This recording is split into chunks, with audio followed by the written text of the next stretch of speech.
Hello everyone, welcome to स्वा education. तो दोस्तों, आज की इस पर्टिकुलर क्लास में हम यहाँ पर बात करने वाले हैं आपका जो agriculture and concern subject related जो सेक्शन दिया गया है अपेडा के अंतर्गत। ठीक है, उसमें से जो है आपकी कंप्लीट जितने मोस्ट इंपॉर्टेंट एमसीक्यू बनते हैं उसकी जो है आपके लिए 10 क्लासेस के एक इंपॉर्टेंट सीरीज जो हम यहाँ पर जो है शुरू करने वाले हैं, जिसमें आज जो आपकी पहली क्लास यहाँ पर होने वाली है, फर्स्ट क्लास जो इस सीरीज की होने वाली है, जिसमें जो हम यहाँ पर 30 मोस्ट इंपॉर्टेंट एमसीक्यू के बारे में डिस्कस करेंगे। और ऐसे ही हर एक सीरीज में जो हमारे पास 30 मोस्ट इंपॉर्टेंट एमसीक्यू जो है एग्रीकल्चर और उसके जो अदर कंसर्न सब्जेक्ट रहते हैं जो आपने डिग्री लेवल में जो है स्टडी किए हैं, ठीक है, जिसमें आपके जो है एग्रीकल्चर हो गया, हॉर्टिकल्चर हो गया, मार्केटिंग हो गया, एक्सटेंशन हो गया, ठीक है, इसके अलावा जो अदर बायोलॉजी वगैरह हो गया, वो सारे के सारे सब्जेक्ट के जो क्वेश्चंस हैं वो आपके इसमें इंक्लूडेड जो है रहेंगे। ठीक है, तो आज हम शुरू करने जा रहे हैं देखिए इस सीरीज को, और इसमें जो आपके मोस्ट कॉमनली हम यहाँ पर कवर करेंगे जो आपके बायोलॉजी रिलेटेड और जो आपका प्लांट बॉटनी रिलेटेड जो क्वेश्चन यहाँ पर बनते हैं, जो अक्सर ही अपेडा में देखिए पूछे गए हैं। प्रीवियस जो हमारा एग्जाम हुआ था देखिए उस समय में जो है 2 से 3 क्वेश्चन आपसे इस तरह के पूछे गए थे। सेल रिलेटेड क्वेश्चन थे, टिश्यू रिलेटेड क्वेश्चन वहां पर थे, ठीक है, और इसके अलावा देखा जाए तो अदर भी बायोलॉजी रिलेटेड बहुत सारे क्वेश्चन जो है हमारे पास वहां पर रहते हैं। तो आज की इस क्लास में हम वो कंप्लीटली कवर करेंगे, और जैसे जैसे जो है नेक्स्ट क्लासेस हमारी होती रहेंगी उसमें हम कंप्लीटली जो है एग्रीकल्चर के जो इंपॉर्टेंट क्वेश्चन रहते हैं उनको इंक्लूड करते जाएंगे। ठीक है, तो देखिए कंप्लीट ये सीरीज आपके लिए काफी ज्यादा हेल्पफुल रहने वाली है। तो सही से देखिए जितने क्वेश्चन यहाँ पर आपको बताए जा रहे हैं काफी ज्यादा इंपॉर्टेंट है, और सही से जो है ध्यान देख करके इस सीरीज को आपने जो है एक तरह से अटेंड करना है। ठीक है,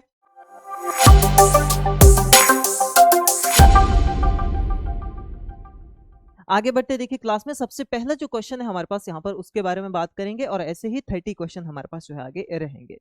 आज की क्लास में इंपॉर्टेंटली हम यहाँ पर फोटोसिंथेसिस और इसके अलावा जो प्लांट टिश्यूज हैं, ठीक है, उनसे रिलेटेड जो है बात करेंगे। जो इंपॉर्टेंट क्वेश्चन उनसे रिलेटेड बनते हैं, पॉलिनेशन फर्टिलाइजेशन से जो क्वेश्चन बनते हैं वो हम बात करेंगे। ठीक है, 3 टॉपिक है हमारे पास। एक तो आपका जो है ओवरऑल प्लांट टिश्यूज हो गया, दूसरा हमारे पास फोटोसिंथेसिस हो गया, और इसके अलावा पॉलिनेशन एंड फर्टिलाइजेशन हो गया। ठीक है, इससे रिलेटेड क्वेश्चन की बात करेंगे। तो देखिए पहला क्वेश्चन है फोटोसिंथेसिस से रिलेटेड रहेगा हमारे पास कि which pigment act as the primary photosynthetic pigment in plants, ये आपको बताना है। यानी कि फोटोसिंथेटिक पिगमेंट का क्या मतलब है, उससे पहले हमें ये जानना जरूरी है कि फोटोसिंथेसिस होता क्या है। तो देखिए छोटी क्लासों से हम ये पढ़ते आ रहे हैं कि जो प्रकाश संश्लेषण प्रक्रिया जिसे हम फोटोसिंथेसिस कहते हैं, ये वो प्रक्रिया होती है या वो एक तरह की प्रोसेस रहती है जहां पर प्लांट अपना भोजन बनाते हैं, जिस प्रोसेस के थ्रू जो है प्लांट अपना भोजन यहाँ पर तैयार करते हैं। और इसके लिए जो इंपॉर्टेंट पिगमेंटेशन जो रहती है वो कौन सा होता है, क्लोरोफिल होना जो है प्लांट्स में आवश्यक रहता है यहाँ पर। ठीक है, यानी कि प्लांट का जो हरा रंग है वो होना यहाँ पर जो है आवश्यक रहता है, क्योंकि हरा रंग क्लोरोफिल के कारण होता है। और क्लोरोफिल्स में जो है ऐसे कंपोनेंट्स हमें देखने को मिलते हैं जो लाइट को क्या करते हैं, ट्रैप करते हैं। तो सबसे पहले जो इंपॉर्टेंट फैक्टर है देखिए फोटोसिंथेसिस के लिए वो हमें ध्यान देने हैं। एक तो हो गया लाइट, ठीक है, लाइट हो गया, यानी कि सनलाइट चाहिए भाई यहाँ पर सबसे पहले फोटोसिंथेसिस होने के लिए। इसके अलावा अगर हम बात करें देखिए सनलाइट के अलावा क्या चाहिए भाई, दूसरा प्लांट्स में क्या होना चाहिए, क्लोरोफिल होना चाहिए। ठीक है, ध्यान देना है क्या होना चाहिए, क्लोरोफिल होना चाहिए प्लांट में। ज्यादा जो है यहाँ पर एडवांस क्वेश्चन नहीं पूछे जाते, इस तरह के बेसिक क्वेश्चन जो है आपसे प्रीवियस ईयर में भी पूछे गए हैं, तो इनको कवर करते हुए हम चलेंगे, क्या पता इस बार भी ऐसे ही क्वेश्चन आपसे पूछे जाए। ठीक है, इसके अलावा देखिए किस चीज की यहाँ पर मेजरली जरूरत रहती है, यहाँ पर हमें जरूरत रहती है पर्टिकुलरली आपका देखा जाए तो कार्बन डाइऑक्साइड की, ठीक है, CO2 की जो है यहाँ पर जरूरत हमें रहेगी। और इसके अलावा देखा जाए तो वाटर की जरूरत रहती है। ठीक है, मॉइस्चर भी जो है प्रेजेंट होना चाहिए। ठीक है, या सिंपली बात करें तो वाटर वेपर्स, यानी कि प्लांट जो है एक तरह से डायरेक्ट वाटर नहीं, वाटर वेपर की फॉर्म में जो है उसको एक तरह से यूटिलाइज करता है। तो ये सारी की सारी चीजें जब अवेलेबल होंगी तब जाके फोटोसिंथेसिस की कंप्लीट जो है प्रोसेस हो पाएगी। ठीक है, तो इसमें अगर देखा जाए देखिए क्लोरोफिल हमारे पास 2 तरह के होते हैं। ठीक है, जिसमें एक होता है आपके पास क्लोरोफिल ए और एक होता है क्लोरोफिल बी। ठीक है, दोनों अलग अलग रहते हैं हमारे पास। तो ये जो मेजर प्रोसेस की अगर हम बात करते हैं तो वो आपकी कहां पर होती है, अभी वो होती है क्लोरोफिल ए के अंतर्गत। ठीक है, ध्यान देना किसमें होती है, क्लोरोफिल ए में जो आपकी मेजर प्रोसेस रहेगी। तो राइट आंसर तो हमारे पास हो गया क्लोरोफिल ए। इसके अलावा देखिए जो सेकेंडरी प्रोसेस होती है वो कहां पर होगी, वो होगी आपकी क्लोरोफिल बी में। इसके अलावा अगर हम बात करें देखिए यहाँ पर एक और पिगमेंट दिया गया है कैरोटीनॉइड। अब देखिए कैरोटीनॉइड की अगर हम बात करें तो ये कैरोटीन कंपाउंड रहता है हमारे पास, जिसकी बात की जाए तो देखिए ये क्या करता है, ये जो है इस क्लोरोफिल को प्रोटेक्ट करने का काम करता है। ठीक है, फंक्शन में हमने ध्यान रखना है प्रोटेक्ट क्लोरोफिल, ये ध्यान रखना है आपने। ठीक है, क्लोरोफिल को प्रोटेक्ट करने का काम किसका रहता है भाई, कैरोटीनॉइड का जो है ये काम रहता है। ठीक है, या कैरोटीन का काम रहता है क्लोरोफिल को प्रोटेक्ट करने का। इसके अलावा देखिए जेंथोफिल, जेंथोफिल आपके पास क्या रहता है, एक तरह का ये हमारे पास कैरोटीनॉइड कंपाउंड रहता है, जो मोस्ट कॉमनली आपका येलो और इसके अलावा देखा जाए तो ब्राउन कलरेशन जो देखी जाती है किसमें, फ्रूट्स में या लीव्स में या प्लांट में, ठीक है, तो वो किसके कारण होता है, वो होता है आपका ज़ैंथोफिल के कारण, जो एक तरह का कैरोटीनॉइड है, ठीक है। अब देखिए अगर प्लांट के फंक्शंस की हम बात करें कि प्लांट में ये क्या फंक्शन करते हैं, तो वो तो हमने देख लिया क्या क्या फंक्शन ये प्लांट्स में करते हैं, ठीक है। यानी कि जैसे मेजर फंक्शन क्या है कैरोटीनॉइड का, इसका फंक्शन रहता है क्लोरोफिल को प्रोटेक्ट करने का, बट इसके अलावा जो सेकेंडरी फंक्शन क्या हो गया कि ये इंपार्ट कर रहा है कलर्स को, ठीक है, यानी कि कलर के लिए जो है रिस्पॉन्सिबल है। पत्तियों का जो है देखिए जब पतझड़ का मौसम आ जाता है तो उस समय जो है पत्तियां ग्रीन से पीली पड़ जाती हैं, तो ज़ैंथोफिल के कारण होता है। फ्रूट देखिए पकने पर पीले हो जाते हैं, तो कलर पिगमेंटेशन कहीं ना कहीं ज़ैंथोफिल जो है इन्वॉल्व वहां पर रहता है, ठीक है। तो ये हो गया, चलिए क्लियर हो गया भाई। चलिए नेक्स्ट क्वेश्चन की बात करते देखिए, in which part of the chloroplast does the Calvin cycle occur, यानी कि आपसे पूछा जा रहा है जो इंपॉर्टेंट है केल्विन साइकिल रहता है, ठीक है। केल्विन साइकिल का क्या मतलब रहता है, यहाँ पर केल्विन नाम दिया गया क्योंकि ये केल्विन के द्वारा डिस्कवर किया गया जो है एक पाथवे है जो प्लांट में फोटोसिंथेसिस के ड्यूरिंग जो है वहां पर देखा जा सकता है, ठीक है। देखिए फोटोसिंथेसिस में हमारे पास दो तरह से जो है रिएक्शन होते हैं, एक होता है आपका लाइट रिएक्शन, ठीक है, एक होता है आपका कौन सा, लाइट रिएक्शन, और दूसरा हमारे पास रहता है डार्क रिएक्शन, ये ध्यान रखना है, ठीक है। एक लाइट रिएक्शन और दूसरा होता है डार्क रिएक्शन। अब देखिए लाइट रिएक्शन यानी कि जो लाइट की प्रेजेंस में होगा, और डार्क रिएक्शन जिसके लिए जो है लाइट की जरूरत नहीं रहती, यानी कि दिन के समय पर क्या देखा जाएगा, लाइट रिएक्शन यहाँ पर देखा जाएगा। उसके लाइट रिएक्शन में अगर हम बात करें देखिए तो लाइट रिएक्शन में मेजरली जो भी लाइट ट्रैप की जाती है, ठीक है, वो वहां पर देखा जाता है, ठीक है, लाइट मॉलिक्यूल ट्रैप होना और उसमें जो है एक तरह से फिक्सेशन होना, मॉलिक्यूल्स की फिक्सेशन होना, और जो कंप्लीट फिर बाद में कन्वर्जन वगैरह देखा जाता है, जो फाइनली जो प्रोडक्ट बनता है क्या बनता है, ग्लूकोज बनता है, ठीक है, क्या बनता है, ग्लूकोज। तो जो ग्लूकोज के मॉलिक्यूल जो है फोटोसिंथेसिस साइकिल पूरा होने पे तैयार होते हैं, वो डार्क रिएक्शन में तैयार होते हैं, ठीक है। यानी कि यहाँ पर प्रॉपरली जो है CO2 और दूसरे जो हमारे पास कार्बोहाइड्रेट्स रहते हैं वो यहाँ पर नॉर्मली क्या करते हैं, रिएक्ट करते हैं और डिफरेंट टाइप ऑफ जो भी यहाँ पर कंपाउंड जैसे ग्लूकोज हो गया इसको जो है फॉर्म करते हैं, जो फूड होता है प्लांट का फिर, ठीक है। तो यानी कि एनर्जी फॉर्मेशन जो है कहां पर होगी, जो फूड फॉर्मेशन है वो आपका होती है किसमें, डार्क रिएक्शन में जो है मेजरली वहां पर वो मेजर कंपाउंड बनेगा। बाकी उससे रिलेटेड जो सबस्ट्रेट कंपाउंड है, ठीक है, जैसे कि CO2 का इन्वॉल्व होना उस प्रोसेस में, लाइट का ट्रैप होना उस प्रोसेस में, ठीक है, वो सारी की सारी चीजें आपकी लाइट रिएक्शन में देखी जाती है। तो इसमें देखिए हमारे पास डिफरेंट जो आपका ये क्लोरोप्लास्ट रहता है, ठीक है, यानी कि जो हरित लवक रहता है या जो ग्रीन पिगमेंट होता है पत्तियों में, उसमें जो है डिफरेंट लेयर्स हमें देखने को मिलती हैं, जैसे कि थाइलेकोइड ल्यूमेन हो गया, ठीक है। इसके अलावा देखा जाए तो आउटर मेम्ब्रेन उसकी होती है, ठीक है, थाइलेकोइड मेम्ब्रेन उसमें पाई जाती है, स्ट्रोमा सेल्स उसमें पाई जाती है, ग्रेना सेल्स उसमें पाई जाती है। तो ऐसे अलग अलग डिफरेंट टाइप ऑफ सेल हमें वहां पर देखने को मिलती है, कोशिकाएं देखने को मिलती है। तो इन कोशिकाओं का जो है अपना स्पेसिफिक जो है क्या रहते हैं, काम रहते हैं। जैसे थाइलेकोइड की अगर हम बात करें, देखिए जो फोटोसिंथेसिस, कंप्लीट फोटोसिंथेसिस कहाँ पर होती है, आपकी थाइलेकोइड मेम्ब्रेन में होती है, ठीक है। कंप्लीशन जो होगी फोटोसिंथेसिस की वो कहाँ पर देखी जाएगी भाई, वो देखी जाएगी आपका थाइलेकोइड मेम्ब्रेन के अंतर्गत, ठीक है, ये आपने ध्यान रखना है।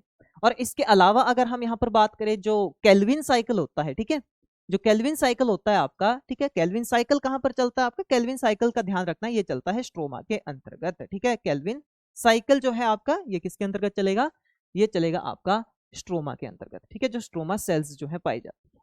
क्लियर है भाई। देखिए हमें कोई ज्यादा डेप्थ में जानने इसकी जरूरत नहीं है क्योंकि जनरली आपसे इसी तरह के क्वेश्चन जो है यहाँ पर जनरलाइज ही क्वेश्चन पूछे जाते हैं, ठीक है।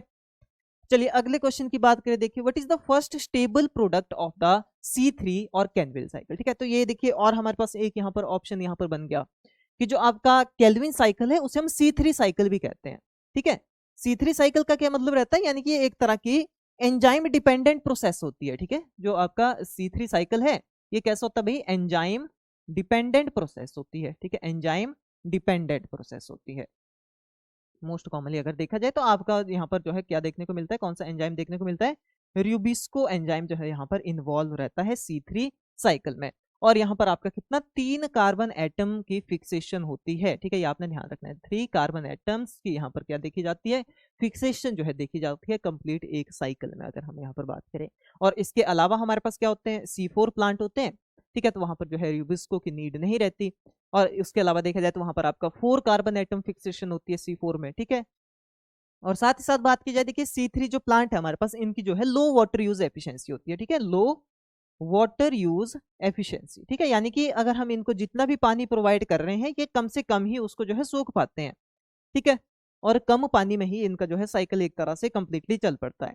बट जो अगर हम बात करें C4 प्लांट की, तो C4 प्लांट की हाई वाटर यूज एफिशिएंसी होती है, उनको ज्यादा पानी की जरूरत रहती है और जो पानी उनको प्रोवाइड कराया जाता है उसका मैक्सिमम वो यूज भी करते हैं। C3 के एग्जाम्पल की बात करते हैं, देखिए हम जो C3 प्लांट है आपके, ठीक है, C3 प्लांट में जैसे राइस हो गया, मेज हो गया, ठीक है, राइस सॉरी मेज नहीं रहता आपका, राइस हो गया और व्हीट हो गया, ठीक है, ये C3 प्लांट हो गए। C4 प्लांट की अगर हम बात करते हैं तो देखिए इसमें आपका शुगर केन हो गया, इसके अलावा मेज हो गया, ओके, मेज हो गया, तो ये आपके कैसे होते हैं, ये होते हैं C4 प्लांट। और इसके अलावा अगर हम बात करें, देखिए जो राइस और व्हीट है यानी कि जो C3 प्लांट है, इनमें जो फोटोसिंथेसिस होती है वो होती है मीजोफिल सेल्स में, ध्यान रखना है किसमें होती है भाई, मीजोफिल सेल्स में जो है यहाँ पर फोटोसिंथेसिस देखी जाती है।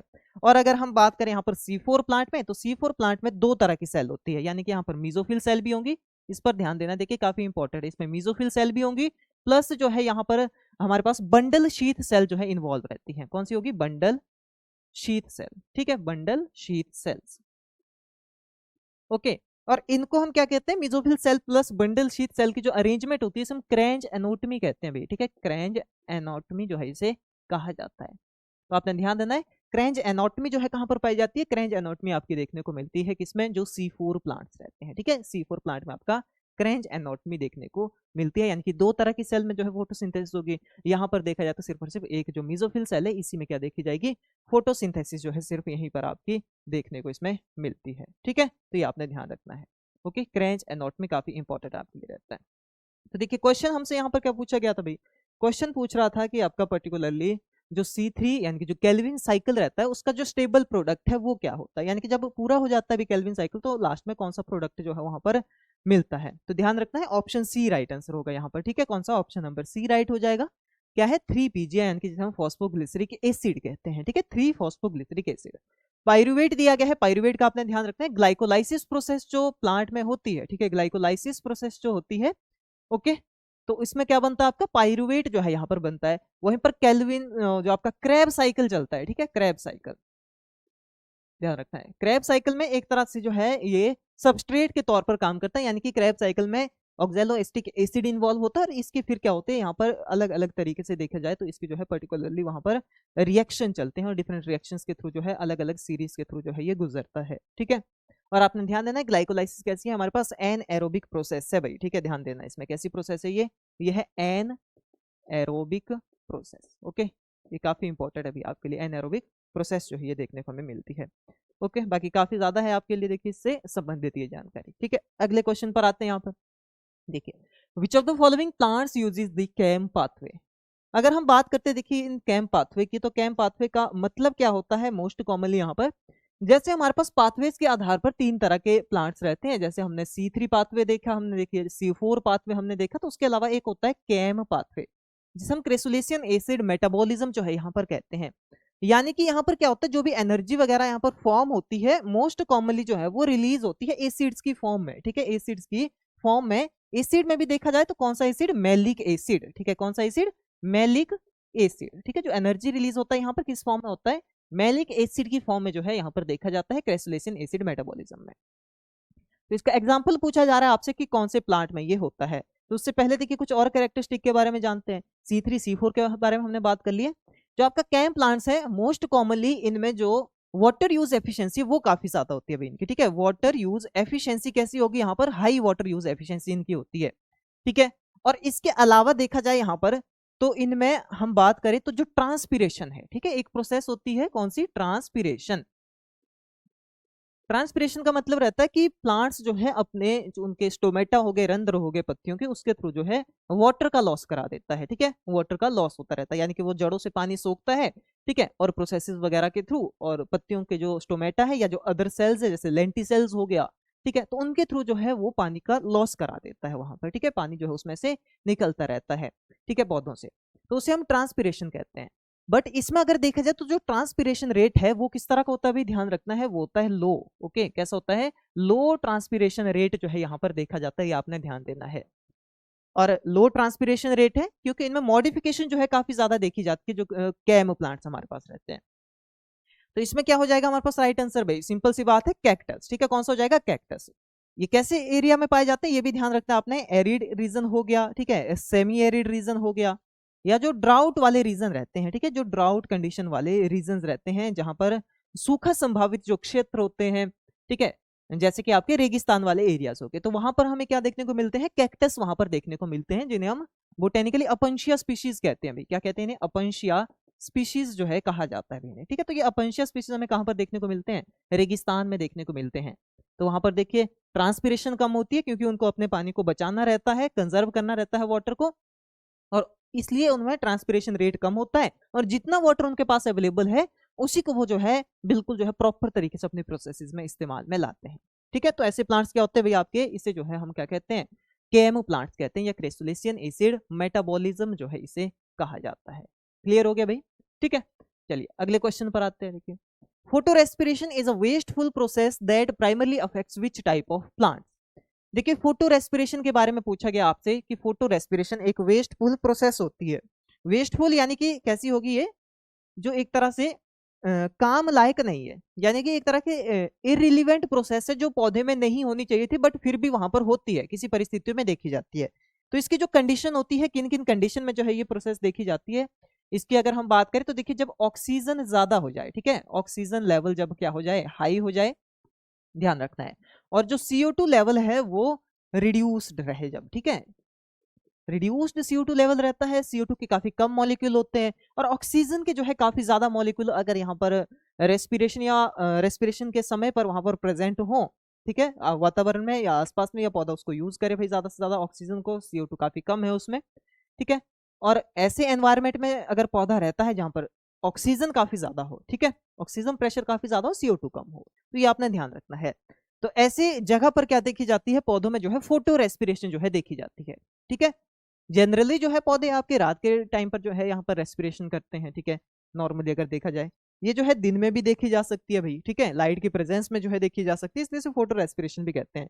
और वेस्टफुल प्रोसेस इसलिए है ये क्योंकि देखिए जो फिक्स मॉलिक्यूल है पहले से ग्लूकोज के प्लांट के पास, जो उसने फोटोसिंथेसिस से पहले ही तैयार कर लिए हैं, ये जो ऑक्सीजन ज्यादा होने की वजह से जो है वो उसके मॉलिक्यूल के साथ ग्लूकोज के जो कार्बन है, ठीक है, कार्बन के साथ क्या हो जाएगा, ऑक्सीजन जो है वहां पर फिक्स हो जाएगा, और ये जो है फिर क्या कर लेगा, CO2 के अमाउंट को वहां पर बढ़ा देगा, यानी कि एनर्जी रिलीज करा रहा है भाई, ठीक है, यानी जो ऑक्सीजन वहां पर थी, जो ग्लूकोज था उसके साथ ऑक्सीजन बाइंड होकर के जो है लॉस करा दे रही है, जो एनर्जी पहले बनी थी, जो भोजन पहले बना था उसका यहाँ पर कंप्लीटली क्या हो जा रहा है, लॉस हो जा रहा है।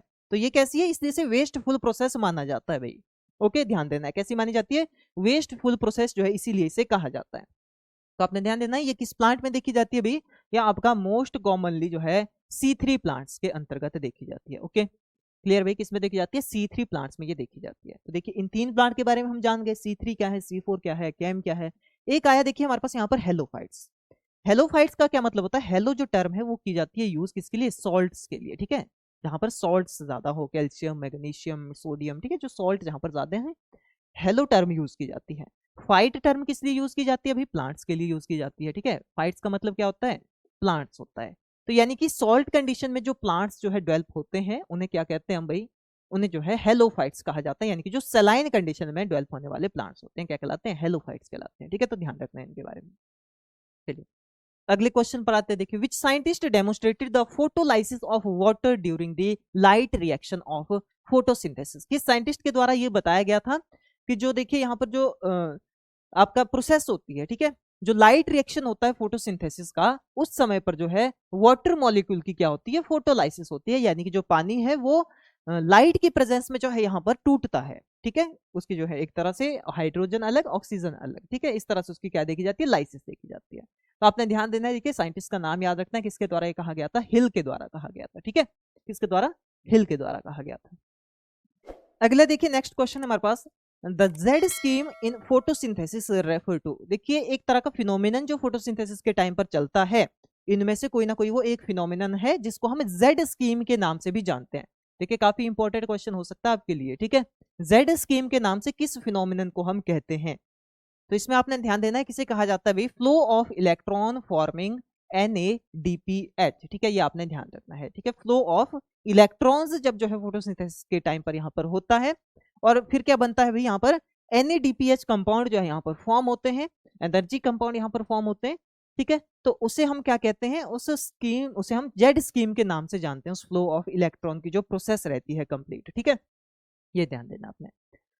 अगला देखिए हमारे पास क्या रहता है यहाँ पर, what is the optimum temperature range for photosynthesis in C4 plants. देखिए काफी इंपॉर्टेंट क्वेश्चन है, सिंपल सा देखने में लग रहा है, जनरल सा क्वेश्चन है, बट काफी ज्यादा इंपॉर्टेंट आपके लिए हो सकता है ये, कि टेम्परेचर रेंज क्या होती है, कितने तापमान की जो है यहाँ पर जरूरत होती है प्रकाश संश्लेषण प्रक्रिया के लिए, फोटोसिंथेसिस के लिए, इसमें C4 प्लांट्स की अगर हम बात करते हैं।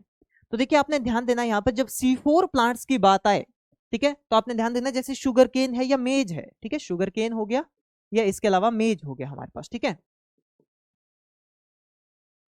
ये कैसे हैं, ये आते हैं C4 प्लांट की कैटेगरी में, ठीक है। कैसे में आते हैं भैया, ये आते हैं आपके C4 प्लांट्स की कैटेगरी में। इसके अलावा अगर हम बात करें, ये हो गए C4 प्लांट्स, ठीक है। C3 प्लांट्स में हमने क्या एग्जांपल की बात की थी भाई, एक तो हो गया राइस हो गया, व्हीट हो गया, ओके, राइस हो गया, व्हीट हो गया। तो अब देखिए मोस्ट कॉमनली राइस का एग्जांपल अगर हम रहने दें फिलहाल के लिए, ठीक है, तो जो व्हीट है, देखिए व्हीट कब ग्रो किया जाता है, आपका विंटर सीजन में ग्रो किया जाता है। कब किया जाता है, विंटर सीजन, यानी कि है रबी क्रॉप, आपकी कैसी फसल है, रबी फसल है। अक्टूबर नवंबर में जो इसकी प्लांटिंग होती है, ठीक है, अक्टूबर और नवंबर के टाइम पर इसकी हम सोइंग करते हैं व्हीट की। वहीं पर मेज की अगर बात करें, तो मेज किस सीजन की क्रॉप है भाई, ये है खरीफ सीजन की क्रॉप, ओके। खरीफ सीजन हो गया, यानी कि आपका जो मानसून सीजन रहता है, और मानसून में हमारे पास किस तरह का टेम्परेचर देखने को मिलता है, वार्म एंड ह्यूमिड, साथ ही साथ, ठीक है, वार्म क्लाइमेट भी रहता है, बट गर्मी के साथ साथ ह्यूमिडिटी भी काफी ज्यादा जो है यहाँ पर देखने को मिलती है, okay, warm and humid climate जो है यहाँ पर रहता है हमारे पास, किसके लिए, खरीफ सीजन वाली फसलों के लिए। तो यहाँ से आपने ध्यान देना है, वार्म क्लाइमेट वाला टेम्परेचर कितना है हमारे पास, 30 to 40 डिग्री सेल्सियस, ठीक है। तो यहाँ पर ध्यान देना भी सभी ने, 30 to 40 डिग्री सेल्सियस, यही हमारे पास राइट आंसर हो जाएगा।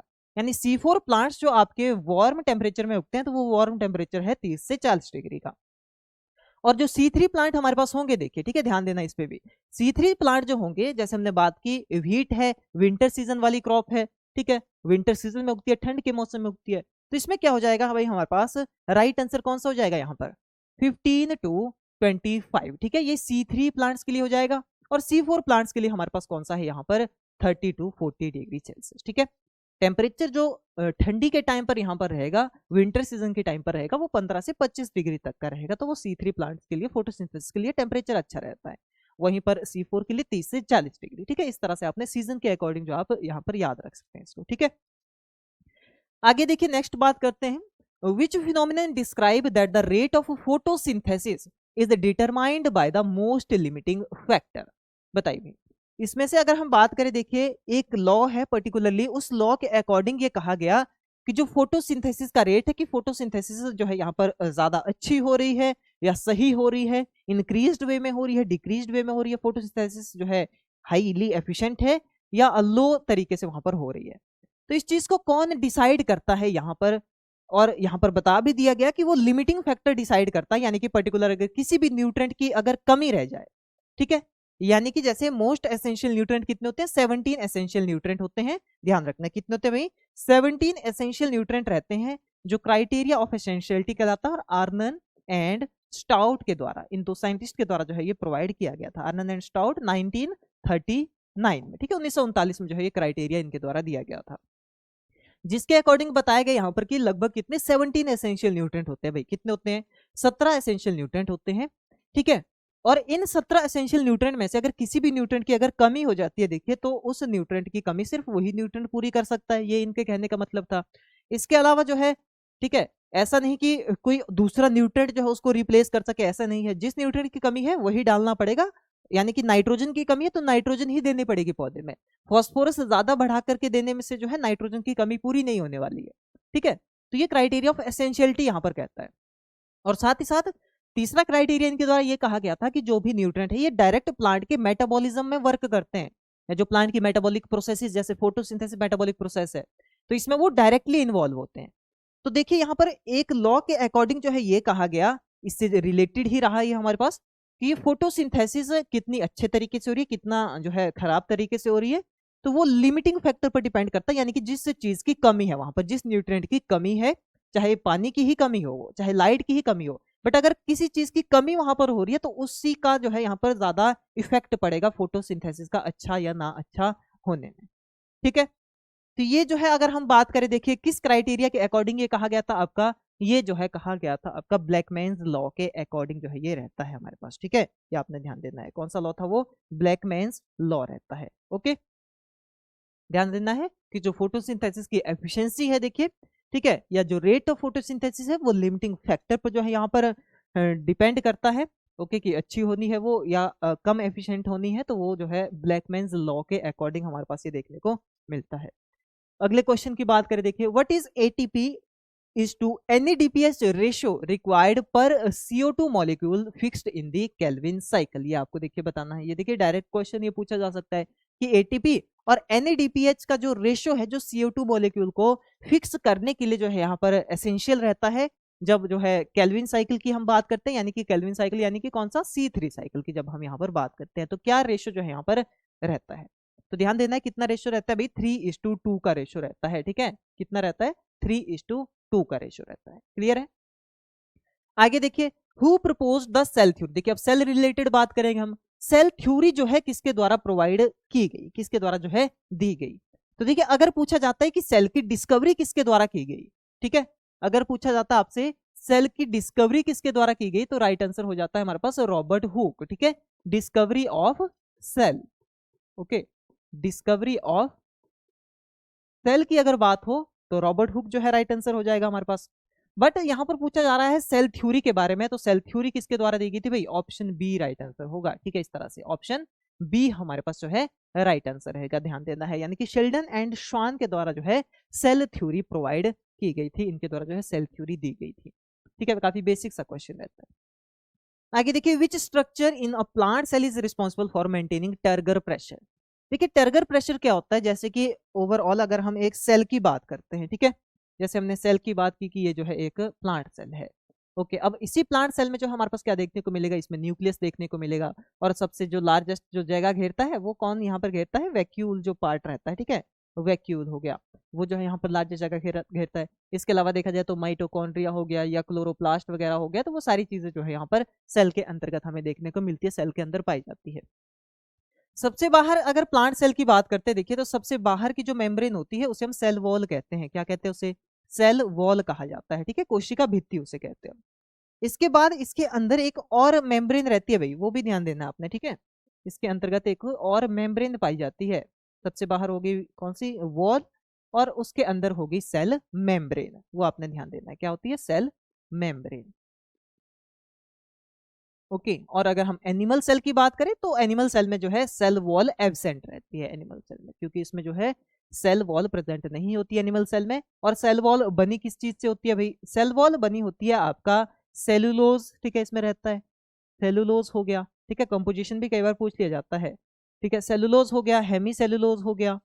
ओके, हेमी सेल्यूलोज हो गया। ठीक है, सेलुलोज हो गया, हेमी सेलुलोज हो गया, काइटिन वगैरह हो गया। ठीक है, वो डिफरेंट टाइप ऑफ यहाँ पर हमारे पास जो है ये कंपाउंड देखने को मिलते हैं।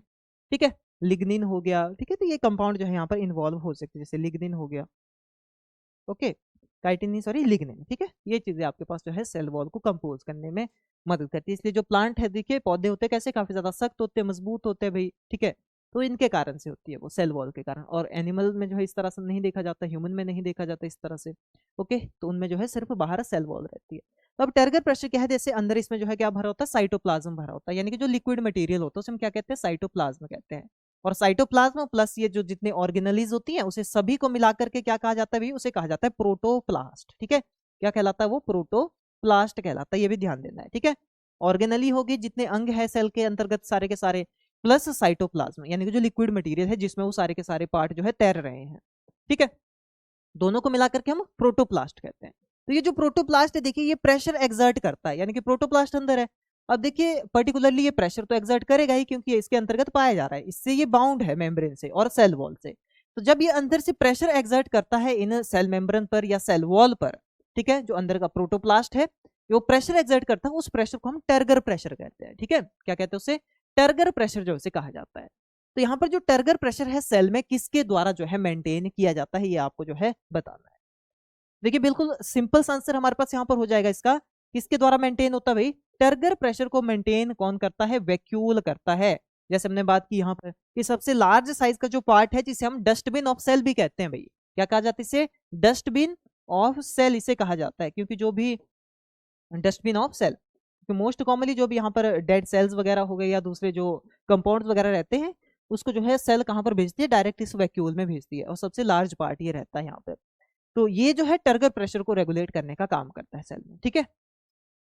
अगला देखिए, which plastid type store starch in plant cells, ये आपको बताना है, ठीक है।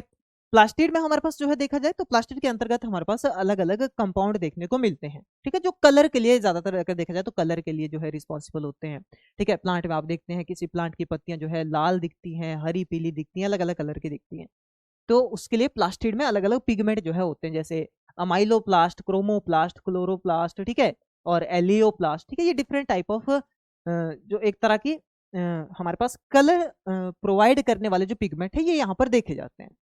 तो यहाँ पर हमें पूछा जा रहा है कि कौन से प्लास्टिड टाइप में जो है स्टार्च यहाँ पर जो है एक तरह से सेल स्टोर रहता है, ठीक है, वो आपको बताना है, ठीक है। प्लांट सेल में पाया जाने वाला जो प्लास्टिड है उसके अंतर्गत स्टार्च किस में पाया जाता है ये आपको यहाँ पर बताना है। तो देखिए आपने ध्यान देना है किसमें पाया जाता है भाई? अमाइलोप्लास्ट में जो है स्टार्च कंटेनिंग जो है प्लास्टिड है, ये क्या है? ये स्टार्च कंटेनिंग प्लास्टिड है। इसके अलावा देखिए जो दूसरे कलर्स वगैरह देखे जाते हैं, क्रोमोप्लास्ट जो है, जो अलग अलग डिफरेंट कलर जो है प्लांट में, ठीक है। पत्तियों में कभी अलग कलर आ जाता है, कुछ और लाल कलर की पत्तियां, कभी भूरे कलर की पत्तियां किसी किसी प्लांट में होती है, तो क्रोमोप्लास्ट रिस्पॉन्सिबल है। क्लोरोप्लास्ट हम जानते हैं भी, क्लोरोप्लास्ट में क्या होता है? क्लोरोफिल होता है, और क्लोरोफिल से जो है फोटोसिंथेसिस होती है, ठीक है। ओके, आगे देखिए, नेक्स्ट बात करते हैं हम यहाँ पर, which plant tissue is responsible for secondary growth, बताइए। देखिए मोस्ट कॉमनली हमारे पास देखा जाए तो प्राइमरी और सेकेंडरी दो तरह की ग्रोथ जो है यहाँ पर देखी जाती है प्लांट्स में। जैसे कोई प्लांट है, देखिए प्लांट ग्रो हो रहा है भाई, ठीक है, प्लांट जो है अगर ग्रो हो रहा है इस तरह से, ओके, तो प्लांट्स में क्या है? सबसे नीचे पाया जाएगा उसका रूट वाला पोर्शन, ठीक है। उसके बाद जो उसमें कुछ पत्तियां रहेंगी, कुछ टहनियां जो है उसमें रहेंगी, ब्रांचेस उसमें रहेंगी, ठीक है। तो वो सारी चीजें देखने को मिलती है और एक टिप देखने को मिलती है। मोस्ट कॉमनली हमने क्या देखा है कि पौधे की जब हाइट इंक्रीज होती है तो सबसे पहले ये टिप वाला पोर्शन जिसे हम एपिकल पोर्शन कहते हैं अभी, क्या कहा जाता है इसे? एपिकल पोर्शन कहा जाता है। ये जो है सबसे तेज ग्रो होता है और इसके बाद जो है ये बाकी की ब्रांचेस ग्रो होती है, ठीक है। तो सबसे ज्यादा जो प्राइमरली ग्रोथ के लिए यहाँ पर डिपेंड करता है, ठीक है, या जो प्राइमरली ग्रोथ जिस पार्ट में देखी जाती है तो वो एपिकल पार्ट है। और वो किसके कारण देखी जाती है? वो देखी जाती है एपिकल मेरिस्टेम। ये क्या है? एक तरह का टिश्यू है जो एपिकल पोर्शन में पाया जाता है यहाँ पर, और ये कंटिन्यूसली डिवाइडिंग टिश्यू होता है, ठीक है। क्या है? ये कंटिन्यूस डिवाइडिंग टिश्यू होता है और ये बढ़ता रहता है और सबसे फास्ट जो है ये ग्रोथ करता रहता है प्लांट की। बट हमसे क्वेश्चन देखिए पूछा जा रहा है कि सेकेंडरी ग्रोथ के लिए कौन सा यहाँ पर रिस्पॉन्सिबल है? ये तो प्राइमरी ग्रोथ के लिए एपिकल मेरिस्टम, इंटरकैलरी मेरिस्टम होता है, या लेटरल मेरिस्टम है, या पेरेन्काइमा है। तो इसमें से देखिए अगर हम यहाँ पर बात करें तो जो आपका लेटरल मेरिस्टेम है, ठीक है, ध्यान देना है कौन सा है? लेटरल मेरिस्टेम जो है यहाँ पर रिस्पॉन्सिबल रहता है आपका सेकेंडरी ग्रोथ के लिए, ठीक है। जो भी सेकेंडरी ग्रोथ्स होती है, बाकी की ब्रांचेस की वगैरह की ग्रोथ होगी, ठीक है, जैसे ये ब्रांच है ये काफी आगे तक बढ़ गई, अब यहाँ पर भी कुछ बर्ड निकलेंगे, तो यहाँ पर जो पीछे ओल्ड ब्रांचेस में जो फिर पुराने ब्रांचेस में नए बर्ड आ रहे हैं उनकी जो ग्रोथ होनी है वो लेटरल मेरिस्टेम जो है यहाँ पर देखते हैं। बाकी जो प्राइमरी ग्रोथ है उसको कौन देखता है? एपिकल पोर्शन पे उसको एपिकल मेरिस्टेम, जो कंटिन्यूस डिवाइडिंग टिश्यू होते हैं, फास्टेस्ट डिवाइडिंग टिश्यू होते हैं, वो देखते हैं, ठीक है। अगले बात करते हैं, देखिए which of the following is a living mechanical tissue in plants, ये आपको बताना है, ठीक है। कौन सा जो है यहाँ पर लिविंग मैकेनिकल टिश्यू होता है जो प्लांट्स के अंतर्गत पाया जाता है? तो देखिए एग्जांपल दिया गया आपके पास, कौन सा है? पेरेन्काइमा है, कोलेनकाइमा है, स्क्लेरेनकाइमा है, या जाइलम है जो लिविंग टिश्यू है। तो देखिए अगर हम बात करते हैं पेरेन्काइमा की, तो पेरेन्काइमा कैसा होता है? ये भी हार्ड होता है, स्क्लेरेनकाइमा ये भी हार्ड होता है, और मोस्ट कॉमनली जो है ये नॉन लिविंग टाइप के होते हैं, ठीक है। कैसे होते हैं? नॉन लिविंग टाइप के जो है ये टिश्यूज हमारे पास देखने को मिलते हैं। और जाइलम कैसा टिश्यू है भाई हमारे पास? जाइलम जो है वेस्कुलर टिश्यू के अंतर्गत आता है। क्या कहा जाता है इसे? वेस्कुलर टिश्यू, ठीक है। क्या कहलाता है आपका? ये वेस्कुलर टिश्यू जो है इसे कहा जाता है, ठीक है, जिसका काम क्या होता है भाई यहाँ पर? वाटर को ट्रांसपोर्ट करना। किसको ट्रांसपोर्ट करना? H2O, या जिसे हम क्या कह सकते हैं? सैप कह सकते हैं, मिनरल प्लस वाटर, ठीक है, जिसे हम क्या कहते हैं? वाटर हो गया और मिनरल्स हो गया जिसे हम सैप कहते हैं, ठीक है। टर्म क्या यूज की जाती है? सैप यूज की जाती है। तो उसको जो है हर एक प्लांट के पार्ट तक पहुंचाना किसका काम रहता है, जड़ों से उठाता है पूरे के पूरे प्लांट में पहुंचाता है। और सबसे लार्जेस्ट टिश्यू भी कौन सा है भाई, जो प्लांट बॉडी में फैला होता है, ठीक है, लॉन्गेस्ट जिसे हम कह सकते हैं, तो वो कौन सा है, वो आपके पास जाइलम रहता है। इससे रिलेटेड क्वेश्चन जो है प्रीवियस ईयर में भी पूछा गया था आपसे जाइलम रिलेटेड, ठीक है। तो ऐसे ही इसे हम जो है यहाँ पर टिश्यू सेल्स और फोटोसिंथेसिस को कवर कर रहे हैं अभी, ठीक ठीक है। तो पीवाईक्यू के अंतर्गत आया था आपके पास ये जाइलम, वहां पर आंसर होना था आपका। यहाँ पर पूछा गया आपसे कि लिविंग मैकेनिकल टिश्यू जो है कौन सा है, तो वो कौन सा हो जाएगा आपका कॉलन काइमा हो जाएगा, ठीक है। राइट आंसर हमारे पास कौन सा है, कॉलन काइमा जो है राइट आंसर रहेगा। क्लियर हो गया, ऑप्शन बी जो है यहाँ पर राइट आंसर है, ठीक है। आगे देखिए, विच component of xylem is living, ये बताइए भाई। मोस्ट कॉमनली अगर हम बात करें तो जाइलम जो टिश्यू है, ठीक है, होते तो कैसे हैं, नॉन लिविंग एक तरह की सेल्स जो है यहाँ पर मोस्ट कॉमनली जिनकी बाहरी परतें हैं वो नॉन लिविंग सेल बनाती हैं। तो यहाँ पर अगर हम बात करें, देखिए जाइलम का कौन सा कंपोनेंट ऐसा है जो लिविंग है, यानी कि कंप्लीटली जाइलम लिविंग नहीं है, बट इसमें जो एक कंपोनेंट पाया जाता है जो लिविंग फॉर्म में पाया जाता है, वो कौन सा है। तो इसमें अगर बात करें, देखिए कौन सा आपके पास जाइलम पेरेनकाइमा, ठीक है, ध्यान देना है कौन सा होता है, जाइलम के अंतर्गत पाए जाने वाला जो लिविंग टिश्यू होता है या जो लिविंग पार्ट होता है, कंपोनेंट होता है, वो जाइलम पेरेनकाइमा होता है, ठीक है। आगे बात करते, देखिए what is the function of plasmodesmata in plant cell. जैसे देखिए हमारे पास अगर हम बात करें प्लांट सेल्स की, तो प्लांट सेल में हमारे पास क्या पाए जाते हैं, कुछ प्लाज्मोडेस्माटा हमें देखने को मिलते हैं, ठीक है। ये वाला सिंबल जो है आपने अपनी छोटी क्लासेस में भी देखा होगा, आपकी बायोलॉजी की बुक में जो है इस तरह से सेल वाली जो है पोर्शन इस तरह से जो है मेंशन रहता है, ठीक है। सिमिलर तो नहीं बना पाया, ठीक है, ये रेगुलर सी है आपके पास ये। तो इसमें देखिए क्या है, एक सेल है, ठीक है। अगर हम समझे, देखिए इसको दूसरे डायग्राम की मदद से अगर समझे, जैसे ये एक सेल है, ठीक है, और ये दूसरी प्लांट सेल है। अब नंबर ऑफ सेल मिलकर के क्या बनाती है, टिश्यूज बनाती है, ठीक है। यानी टिश्यू का मतलब क्या है, जहां पर ग्रुप ऑफ सेल हो। तो एक सेल ये है, एक सेल ये है। जब ये टिश्यू के अंतर्गत आएंगी, कंप्लीट एक ही टिश्यू के अंतर्गत आएंगी, तो यहाँ पर जो है इनके बीच में कुछ ट्रांसपोर्ट देखा जाएगा कि एक सेल से दूसरे सेल में कुछ कंपोनेंट्स, कुछ सॉल्ट्स, कुछ फूड मटेरियल जो है यहाँ पर जा रहा है भाई, ठीक है। तो उसको जो एक तरह से ले जाता है भाई, ट्रांसपोर्ट करने का काम करता है, वो करता है प्लाज्मोडेस्माटा, ठीक है। इसमें क्या होते हैं, इसमें जो है कुछ ओपनिंग्स देखी जाती हैं, जो एक तरह के पाथवे होते हैं, जो सेल टू सेल क्या करते हैं, कनेक्शन बनाते हैं। उन्हीं कनेक्शन को हम क्या कहते हैं, प्लाज्मोडेस्माटा कहा जाता है उन्हें, ठीक है। क्या कहा जाता है, प्लाज्मोडेस्माटा, यानी कि सेल टू सेल जो एक तरह का ट्रांसपोर्ट होता है, तो उसे हम क्या कहेंगे भाई, सेल टू सेल का मतलब क्या है, जब दो सेल के बीच की बात हो रही हो तो उसे हम इंटरसेलुलर कहते हैं। क्या कहते हैं उसे, इंटरसेलुलर जो है उसे कहा जाता है। जब एक ही सेल के अंदर जो है कुछ ट्रांसपोर्टेशन हो रही है एक ऑर्गेनली से दूसरे ऑर्गेनली में, तो वो इंट्रासेलुलर कहलाएगा, ठीक है, वो भी ध्यान रखना है, वो कहलाएगा आपका इंट्रासेलुलर। अब जब दो सेल के बीच में ट्रांसफर हो रहा है तो वो आपका इंटरसेलुलर ट्रांसफर जो यहाँ पर कहलाता है। और किसके कारण होता है, जो एक पाथवे उनके बीच में बनता है, ठीक है, पार्ट रहता है उनका, और वो जो है आपस में जुड़ जाते हैं, और उसी पाथ के थ्रू जो है वहां पर क्या होता है, ट्रांसपोर्ट जो है देखा जाता है, ठीक है। तो वो प्लाज्मोडेस्माटा है। क्लियर है भाई। अगला देखिए, which plant tissue is involve in guttation. Normally अगर हम बात करें, देखिए तो प्लांट्स जो है आपने देखा होगा कि प्लांट्स के ऊपर जो है कभी वहां पर जो है पत्तियों के ऊपर आपने ऑब्जर्व किया होगा कि पत्तियों से जो है पानी निकल रहा है भाई, पत्तियों की टिप में जो कभी कभी आपने जो है वाटर ड्रॉप या जो पानी की बूंदे हैं वो ऑब्जर्व की होगी, देखी होंगी वहां पर, ठीक है। तो ऐसी जो प्रोसेस है कि प्लांट्स जो है अपने डिफरेंट प्रोसेसेस के थ्रू क्या करता है, वाटर को रिलीज कराता है बाहर, ठीक है। उसमें जो है या तो एक्सेस हो गया वाटर, या जो है हाई टेम्परेचर है, या कुछ है, ठीक है। किसी भी कंडीशन में जो है यहाँ पर जो एक तरह से ऊजिंग आउट उनमें से देखा जाता है, या वाटर का या दूसरे किसी लिक्विड मटेरियल का, तो वो गटेशन कहलाता है, उस प्रोसेस को गटेशन कहा जाता है। तो वो गटेशन जो है प्लांट्स किन सेल्स के थ्रू जो है यहाँ पर करता है, या किस पार्ट के थ्रू करता है। तो देखिए यहाँ पर ऑप्शन दिया गया कि हाइडेंथोड के थ्रू करता है, या गार्ड सेल्स के थ्रू करता है, या ट्राइकोम्स के थ्रू करता है, या लेसिफर्स के थ्रू जो है यहाँ पर करता है। तो ये आपको बताना है किसके थ्रू करता है। तो देखिए जो आपने ध्यान देना है यहाँ पर, जो गटेशन प्रोसेस होती है वो होती है हाइडेंथोड के थ्रू, ठीक है। किसके थ्रू होती है वो, हाइडेंथोड के थ्रू जो है यहाँ पर देखी जाती है गटेशन प्रोसेस। तो ऑप्शन नंबर ए हमारे पास क्या हो जाएगा, राइट आंसर यहाँ पर हो जाएगा। गार्ड सेल का काम क्या होता है भाई, स्टोमेटा क्लोजर को देखना, ठीक है, एक तरह से स्टोमेटा क्लोजर, यानी कि स्टोमेटा को जो है यहाँ पर ओपन क्लोज करने का काम किसका रहता है, गार्ड सेल का रहता है। और वहीं की आसपास की टिश्यूज को बचाना भी जो है गार्ड सेल का यहाँ पर काम रहता है, कि कब जो है स्टोमेटा को ओपन करना है, कब जो है इसे क्लोज करना है, वो कौन देखेगा, गार्ड सेल जो है वहां पर उसको देखता है, ठीक है। बाकी जो यहाँ पर अदर जैसे स्टोमेटा प्रेजेंट है भाई, ठीक है, जो स्टोमेटा है, अगर स्टोमेटा की हम बात करें तो स्टोमेटा में से भी आपके क्या होते हैं यहाँ पर रिलीज होता है वाटर का, तो स्टोमेटा के थ्रू आपका रेस्पिरेशन भी होती है भाई, क्या होती है रेस्पिरेशन, जो रंध्र जिसे हम कहते हैं भाई, ठीक है, उसके थ्रू क्या होती है रेस्पिरेशन जो है पौधे में यहाँ पर देखी जाती है। इसके अलावा हमारे पास लेंटी सेल्स होते हैं, तो उसे हम लेंटी सेल्यूलर ट्रांसपिरेशन कहते हैं, लेंटी सेल के थ्रू भी जो है प्लांट से क्या निकलते हैं वाटर जो है वहां से रिलीज किया जाता है प्लांट के द्वारा। बाकी जो गटेशन प्रोसेस है स्पेसिफिकली वो हाइडेंथोड के थ्रू जो है यहाँ पर क्या होती है रिलीज हुआ वाटर रहता है या लिक्विड रहते हैं, ठीक है। आगे देखिए, who discover the nucleus in plant sales, देखिए काफी इंपॉर्टेंट क्वेश्चन हमारे पास देखने को मिलता है ये। देखिए हमने सेल की बात की थी, तो सेल की डिस्कवरी किसने की थी, रॉबर्ट हुक के द्वारा की गई थी, ठीक है। बट अगर हम बात करते देखिए सेल के न्यूक्लियस की, तो सेल के न्यूक्लियस की डिस्कवरी जो है किसके द्वारा की गई है भाई, रॉबर्ट ब्राउन के द्वारा की गई है, ठीक है, तो ये ध्यान रखना है। सेल की डिस्कवरी 1665 में, ठीक है, सेल की डिस्कवरी कब की गई थी भाई, सेल की डिस्कवरी जो है 1665 में की गई थी रॉबर्ट हुक के द्वारा।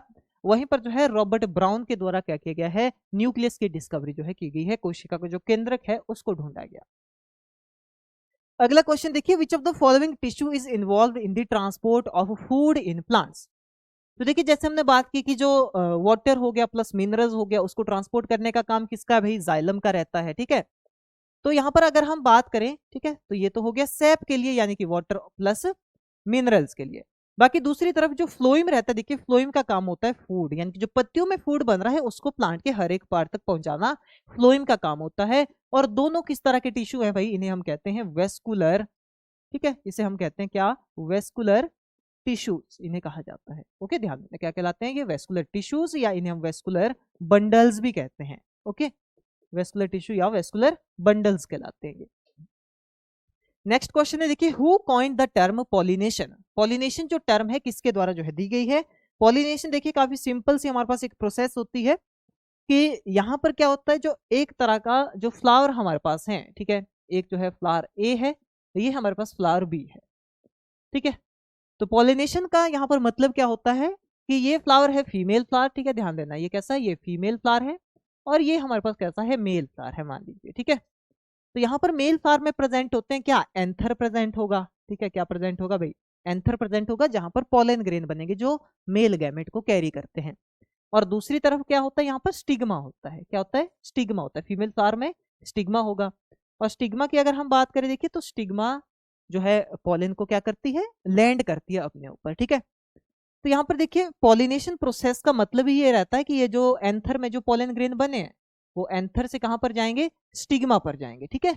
तो वो प्रोसेस क्या कहलाती है आपकी, पॉलिनेशन उसे कहा जाता है, सिर्फ ट्रांसफर की प्रोसेस है, यानी एंथर में जो है बने स्टिग्मा पे गए। अब जरूरी नहीं ये अलग अलग फ्लावर में हो, ये एक ही फ्लावर के अंतर्गत भी हो सकता है, अगर फ्लावर कैसा है बाइसेक्सुअल फ्लावर के अंतर्गत ये देखा जाता है, ठीक है। कौन से होगी, जो बाइसेक्सुअल फ्लावर होते हैं, या जिन्हें हम जो है हर्माफ्रोडाइट फ्लावर भी कहते हैं, क्या कहते हैं उन्हें, हर्माफ्रोडाइट फ्लावर उन्हें कहा जाता है, यानी कि जिसमें मेल और फीमेल एक ही फ्लावर के अंतर्गत है। तो उसके एंथर से स्टिग्मा में जब पॉलन ग्रेन जाएंगे और फिर वो स्टिग्मा के थ्रू कहां पर जाते हैं भाई, वो जाते हैं ओवरी में और वहां पर जो है फर्टिलाइजेशन करते हैं। तो जब वो ट्रांसफर हो रहे हैं एंथर से स्टिग्मा पर, ठीक है, तो वो क्या कहलाता है, वो पॉलिनेशन प्रोसेस होती है। तो सिंपल शब्दों में ये रहता है। तो पॉलिनेशन जो प्रोसेस है ये किसके द्वारा, ये टर्म जो है पॉलिनेशन किसके द्वारा दी गई, तो इसका आपने ध्यान रखना है किसके द्वारा, कैमेरियस के द्वारा दी गई थी, ठीक है, किसके द्वारा दी गई थी, कैमेरियस के द्वारा जो है ये दी गई थी। स्ट्रॉसबर्गर देखिए मेंशन है, स्ट्रॉसबर्गर के द्वारा जो है क्या दिया गया था, क्रोमोजोम टर्म दी गई थी, ध्यान रखना है, ठीक है, क्रोमोजोम को डिस्कवर किया गया था स्ट्रॉसबर्गर के द्वारा। क्लियर है।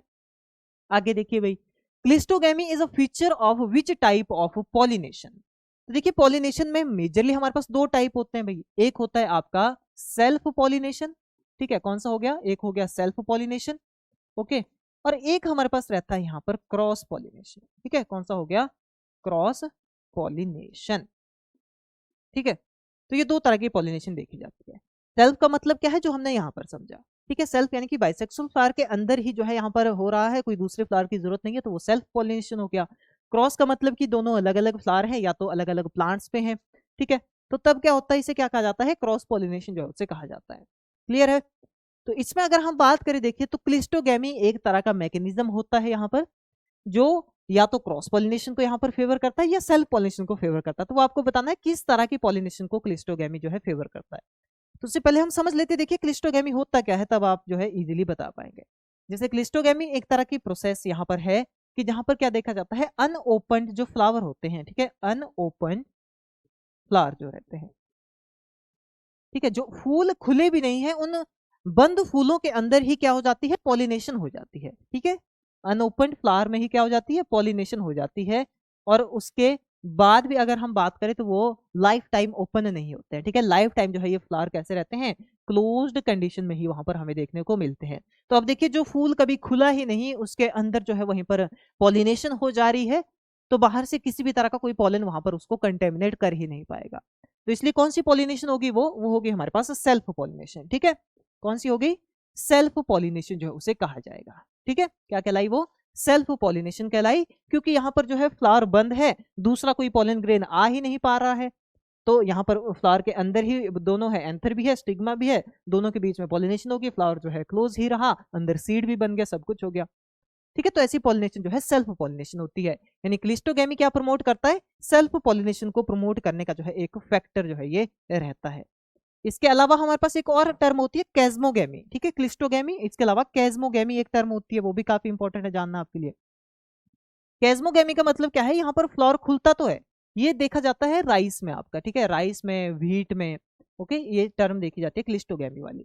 और कैज्मोगेमी भी जो है कुछ वेराइटीज में यहाँ पर देखा जा सकता है, व्हीट और राइस की, ठीक है, ज्यादातर राइस में जो है देखने को हमें मिलता है ये। जैसे कि कैज्मोगेमी में क्या है, इसमें हमने देखा कि फ्लावर लाइफ टाइम खुला ही नहीं भाई, वो अनओपन फ्लावर रहा, वो क्लोज रहा लाइफ टाइम, तो उसमें पॉलिनेशन बाहर से होगी नहीं, तो सेल्फ पॉलिनेशन प्रमोट की। दूसरा जो कैज्मोगेमी है, इसमें देखिए क्या है कि जब तक अंदर पॉलिनेशन ना हो जाए तब तक जो है फूल खुलेगा नहीं, यानी कि जैसे ही अंदर पॉलिनेशन हुई एकदम से जो है फ्लावर क्या हो जाता है, ओपन यहाँ पर हो जाता है, ठीक है। तो ये डिफरेंस यहाँ पर देखा जाता है, दोनों किसको फेवर करेंगे भाई, ये जो है सेल्फ पॉलिनेशन को ही फेवर करते हैं दोनों के दोनों।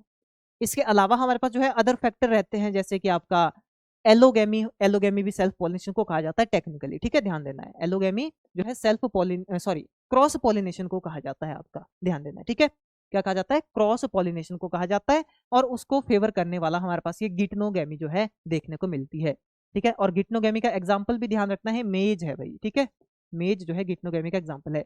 अब मेज में क्या होता है भाई, मेज का जो पौधा है, ओके, मेज का जो पौधा है, ठीक है, मेज का जो पौधा रहता है, देखिए उसमें ऊपर क्या लगे रहते हैं, टेसल्स लगे रहते हैं, नीचे जो उसमें क्या होती है, कॉब होती है भाई, ठीक है, वहां पर जो है क्या होती है, कॉब होती है। तो इस टेसल जो है मेल फ्लावर होता है, कॉब जो है क्या है, फीमेल है।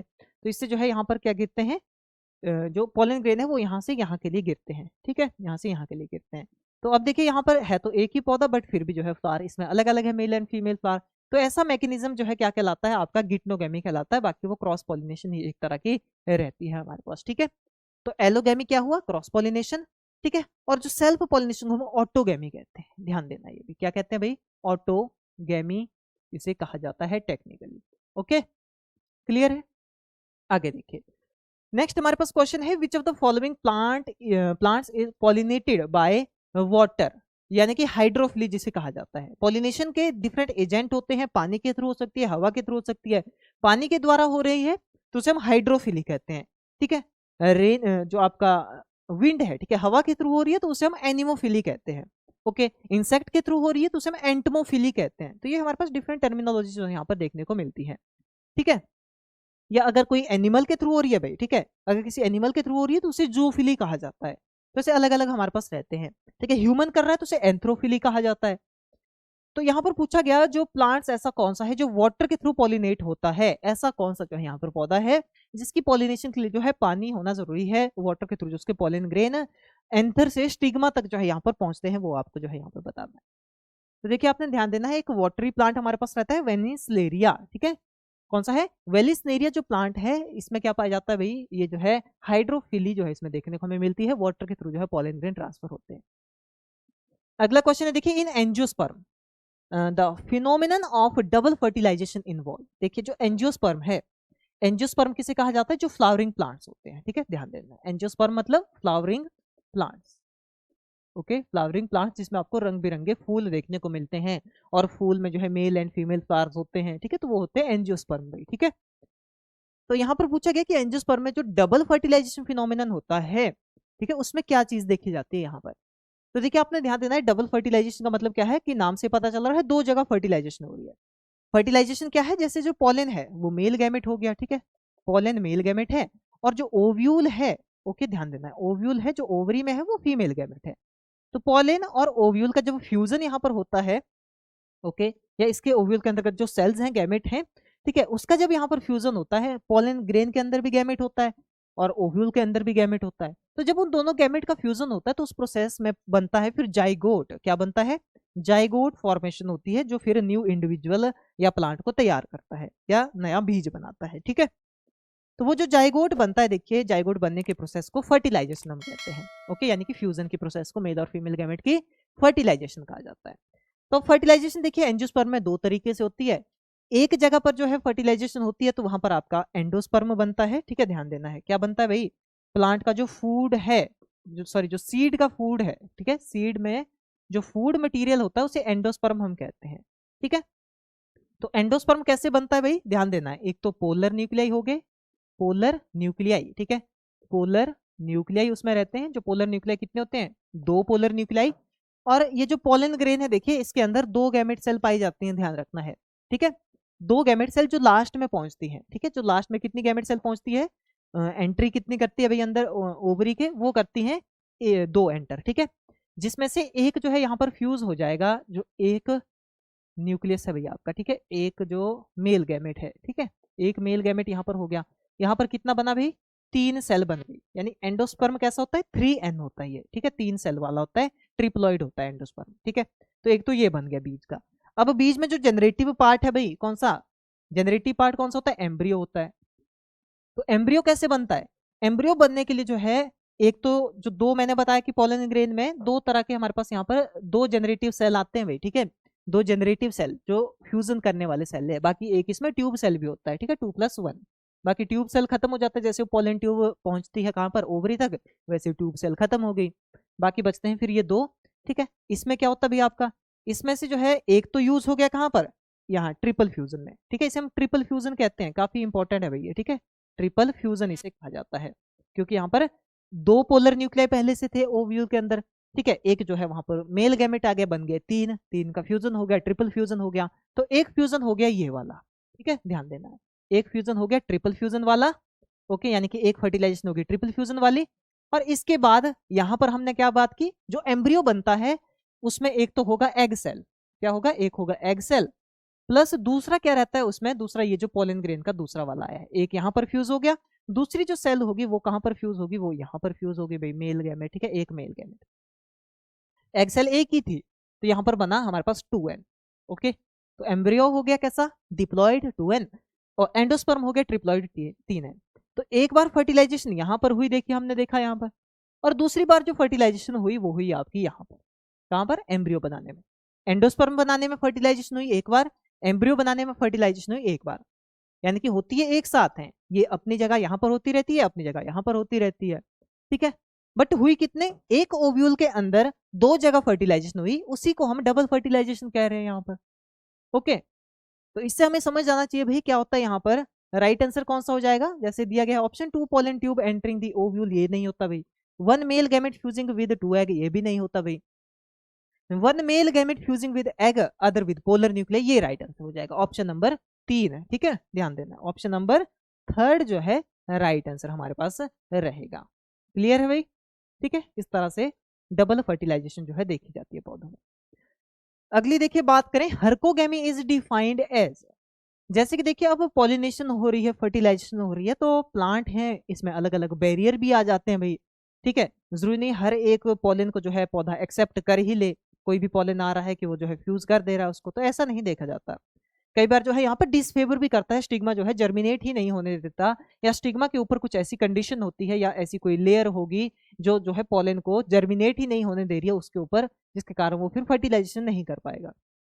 तो हर्कोगेमी भी एक ऐसा ही फैक्टर है, ठीक है, जो प्रमोट करेगा फिर क्रॉस पॉलिनेशन को, यानी कि जब कंपेटिबिलिटी सही से नहीं बैठती स्टिग्मा और पॉलन ग्रेन की, तो जर्मिनेशन नहीं हो पाते वहां पर, ठीक है, तो इससे भी क्रॉस पॉलिनेशन फिर प्रमोट होती है। हर्कोगेमी यानी कि एक बैरियर जो है प्रेजेंट रहता है, ठीक है, क्या प्रेजेंट रहता है, physical barrier between anther and stigma, ये आपने ध्यान देना है, ठीक है, एक तरह का फिजिकल बैरियर, कोई लेयर होगी, कोई वैक्स लेयर होगी, केमिकल की लेयर होगी जो जर्मिनेट नहीं होने दे रही है, वो क्या कहलाती है आपका उसे जो हम हर्कोगेमी जो है उस कंडीशन को कहते हैं प्लांट्स में। ठीक है, तो इस तरह से ऑप्शन डी राइट आंसर हो जाएगा हमारे पास। ठीक है, क्लियर है भाई, ऑप्शन डी राइट आंसर है। आगे देखिए, which scientist is credited with discovering double fertilization. देखिए डबल फर्टिलाइजेशन की डिस्कवरी जो है किसके द्वारा की गई, तो ध्यान देना आपने, किसके द्वारा की गई है, नोआशीन के द्वारा की गई है। ठीक है, किसके द्वारा, नोआशीन के द्वारा डबल फर्टिलाइजेशन को डिस्कवर किया गया। आगे देखिए, what is the mode of entry of pollen tube through the micropyle called. देखिए जो पोलन ट्यूब है, जैसे अगर फ्लावर के स्ट्रक्चर की हम बात करें, देखिए तो ये हो गया स्टिग्मा वाला पोर्शन। ठीक है, स्टिग्मा से नीचे आते आते ये हो गया कौन सा, स्टाइल वाला पोर्शन, और ये हो गया ओवरी वाला पोर्शन यहाँ पर लास्ट में। ठीक है, ये ओवरी वाला पोर्शन हो गया यहाँ पर। यहाँ पर क्या पाया जाता है, ओवरी के अंदर जो है एम्ब्रियो सैक रहेगा पूरा का पूरा, उसमें जो है अलग अलग क्या होते हैं, ओव्यूल्स होते हैं। ठीक है, यहाँ पर जो है ओव्यूल्स होते हैं जो बाद में सीड बनते हैं, ओवरी का फ्रूट बन जाता है, ओव्यूल का सीड बन जाता है। तो हर एक ओव्यूल में जो है अपना अपना एम्ब्रियो और एंडियोस्पर्म बनना है, क्योंकि हर एक ओव्यूल को बीज बनना है। तो यहाँ पर हमसे पूछा गया, देखिए जो एंट्री होती है पोलन ट्यूब की, जैसे यहाँ पर मैंने बताया कि जो हमारे पास क्या आता है, पोलन ग्रेन जब यहाँ पर आएगा, ओके, पोलन ग्रेन जब इसके ऊपर सेटल होगा, तो इसमें से मोस्ट कॉमनली दो सेल निकल करके आते हैं, एक होता है जनरेटिव सेल, ठीक है, एक होता है जनरेटिव न्यूक्लियस, दूसरा होता है ट्यूब न्यूक्लियस या ट्यूब सेल जिसे हम कहते हैं। ठीक है, वो दो चीजें, जो ट्यूब न्यूक्लियस है वो पोलन ट्यूब बनाता जाता है इस स्टाइल के थ्रू, ये स्टाइल पार्ट है, ओके, स्टाइल के थ्रू वो न्यूक्लियस जो है यहाँ पर ट्यूब न्यूक्लियस ट्यूब बनाता जाएगा, और जो जनरेटिव न्यूक्लियस है वो इसके पीछे पीछे जो है ट्यूब के अंतर्गत आता रहेगा, और फिर जब वो यहाँ थोड़ा पास में पहुंचता है तो वो दो में डिवाइड हो जाता है, जो जनरेटिव न्यूक्लियस है। ठीक है, वो दो में डिवाइड हो जाता है, आधे आधे में। ठीक है, दो में माइटोसिस डिवीजन के थ्रू वो अलग अलग डिवाइड हो जाता है, ध्यान देना है। ठीक है, तो इसके बाद जो एक फ्यूज हुआ भाई किसके साथ, एग सेल के साथ, दूसरा फ्यूज हुआ पोलर न्यूक्लियाई के साथ। बट जब ये एंट्री करते, देखिए यहाँ से आएगा, अब ये एंट्री कई बार यहीं से एंट्री कर ली, कई बार जो है एक स्पेसिफिक एंड होता है जिसे माइक्रोपाइल कहते हैं, जो पूछा गया। ठीक है, मेजरली जो एंट्री होती है वो माइक्रोपाइल ही ओपनिंग होती है, जिसके थ्रू जो है अंदर जा पाता है एम्ब्रियो सैक में पोलन ट्यूब या पोलन ग्रेन, या पोलन ग्रेन के ये न्यूक्लियस। ठीक है, तो माइक्रोपाइल के थ्रू जाता है, कई बार जो है चलाजा रहता है, चलाजा पोर्शन रहता है ओव्यूल में। ठीक है, उसके थ्रू जो है अंदर उसके एंटर कर जाता है। ठीक है, और कई बार देखा जाए तो अलग अलग भागों के थ्रू जो है पेनिट्रेट करके अंदर चला जाता है ये। बट यहाँ पर पूछा गया कि माइक्रोपाइल के थ्रू जब आता है, जो नेचुरल ओपनिंग है, ठीक है, जो कैसी है, नेचुरल ओपनिंग है भाई, जिसके थ्रू जो ये पोलन ग्रेन का न्यूक्लियस है ये अंदर जाना चाहिए, तो उसे क्या कहा जाता है, ये आपसे जो है यहाँ पर पूछा गया है। टेक्निकली उसे हम किस नाम से जानते हैं, तो ध्यान देना है। ठीक है, तो आपने पहले ये याद रखना है कि वो क्या है, एक तरह का नेचुरल ओपनिंग है, एक तरह की नेचुरल पोर है। ओके, नेचुरल जो है वो पोर है, एक छिद्र है, तो इसे हम पोरोगेमी कहेंगे। क्या कहेंगे इसे, पोरोगेमी। माइक्रोपाइल के थ्रू जा रहा है, क्या कहलाएगा वो, पोरोगेमी। वहीं पर देखिए चलाजा के थ्रू जा रहा है वो, तो वो चलाजोगेमी, किसी और के थ्रू जा रहा है तो वो आपका एपोगेमी जो है यहाँ पर कहलाता है। ठीक है, तो ये जो है डिफरेंट फिनोमिना रहते हैं। अगला देखिए, which of the following crop is cross pollinated. ठीक है, इनमें से बताइए भी कौन सी क्रॉप जो है क्रॉस पॉलिनेटेड है। राइस है, किस तरह की है, सेल्फ पॉलिनेटेड है, व्हीट सेल्फ पॉलिनेटेड है, टोमेटो सेल्फ पॉलिनेटेड है, पपाया कैसी है, यहाँ पर क्रॉस पॉलिनेटेड है, और साथ ही साथ मोनोशियस है। कैसी है ये, मोनोशियस है भाई, ये ध्यान रखना है आपने। मोनोशियस का मतलब क्या है, यहाँ पर जो मेल प्लांट्स वो अलग होंगे, ओके, फीमेल प्लांट्स वो अलग होंगे, सॉरी डायोशियस। ठीक है, फीमेल प्लांट्स वो अलग होंगे।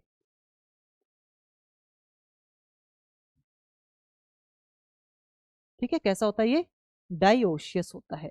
ओके, ध्यान देना, कैसा होता है ये, डायोशियस जो है होता है, यानी कि यहाँ पर मेल प्लांट अलग, फीमेल प्लांट अलग हमें देखने को मिलता है, किसमें, पपाया को। तब देखिए मेल और फीमेल प्लांट ही अलग है, तो सिंपल सी बात है कि एंथरोस्टिग्मा के बीच में जो ट्रांसफर होगा वो दूसरे दूसरे प्लांट से होगा, तो क्या हो गया, क्रॉस पोलिनेशन हो गया या एलोगेमी हो गया।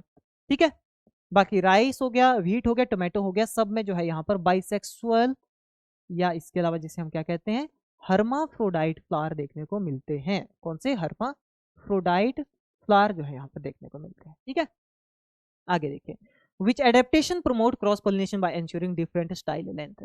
देखिए क्रॉस पोलिनेशन को प्रमोट करने वाले अलग अलग हमारे पास फैक्टर रहते हैं, उनमें से एक फैक्टर ऐसा है कि जिसमें जो स्टाइल की लेंथ है वो छोटी बड़ी होती है। जैसे हमने बात की कि ये जो है आपका स्टिग्मा हो गया, स्टिग्मा का जो ये पोर्शन होता है, स्टिग्मा की जो डंठल होता है, ठीक है, ऊपर स्टिग्मा हो गया ये वाला, ये जो डंठल है उसका, इसे हम स्टाइल कहते हैं। अब देखिए किसी फूल में जो है स्टाइल काफी छोटा है, बिल्कुल इस तरह का है, ठीक है, इस तरह का है, तो उसमें भी कुछ दिक्कत आएगी। ठीक है, तो एंथर जो है आपके यहाँ पर तक पहुंच रहे हैं और स्टिग्मा जो है बिल्कुल नीचे है, या स्टिग्मा बहुत नीचे है, एंथर जो है बिल्कुल इस जगह तक पहुंच रहे हैं, इस पोजीशन तक पहुंच रहे हैं, या जो है इंटरमीडिएट टाइप का है, यानी कि स्टाइल की अलग अलग लेंथ है। तो इससे क्या होगा, क्रॉस पॉलिनेशन नहीं होगी, क्योंकि जब तक जो है एक समान लेंथ ना हो दोनों की तो प्रॉपर तरीके से पॉलिनेशन नहीं हो पाएगी। तो इसलिए क्या कहा गया है यहाँ पर कि ऐसी कौन सी कंडीशन है कि जहां पर डिफरेंट लेंथ होती है स्टाइल की और उसके कारण जो है क्रॉस पॉलिनेशन होती है, सेल्फ पॉलिनेशन नहीं हो पाती, तो वो क्या कहलाती है, हिटेरो स्टाइली। ठीक है, हिटेरो मतलब डिफरेंट और स्टाइली मतलब स्टाइल की लेंथ, तो क्या होगी, हिटेरो स्टाइली। क्लिस्टोगैमी हमने पहले देख लिया। डाइकोगैमी क्या है भाई, देखिए डाइकोगैमी का मतलब होता है कि देखिए मेल और जो फीमेल है, ठीक है, पॉलन ग्रेन और जो ओव्यूल है उनका जो है डिफरेंट टाइम है मेच्योरिटी का। ठीक है, वो मेच्योर जो है अलग अलग समय पर होते हैं, डिफरेंट मेच्योरिटी टाइम। ठीक है, यानी कि या तो मेल पहले जो है यहाँ पर मेच्योर हो गया या फीमेल पहले मेच्योर होगी, दोनों एक टाइम पे मेच्योर नहीं हो रहे हैं जिससे प्रॉपर फर्टिलाइजेशन हो, दोनों अलग अलग टाइम पे मेच्योर हो रहे हैं। मेल पहले हो गया तो इसे हम जो है प्रोटेंड्री कहते हैं। ठीक है, प्रोटेंड्री कंडीशन कहा जाता है। फीमेल पहली होगी तो इसे प्रोटोगाइनी कंडीशन कहा जाता है। ओके, तो ये कंडीशन भी ध्यान रखते हैं, प्रोटेंड्री हो गया, प्रोटोगाइनी हो गया। ठीक है, तो अब ये भी क्या करेंगे, फेवर किसको करेंगे भाई, ये भी क्रॉस पॉलिनेशन को फेवर करेंगे। एक टाइम पे जब मैच्योर ही नहीं हो रहे हैं तो फर्टिलाइजेशन एक टाइम पे कैसे होगी, तो इसलिए जो है यहाँ पर ये अलग अलग कंडीशन रहती है, ये भी किसको, ये भी क्रॉस पॉलिनेशन को यहाँ पर फेवर करती है।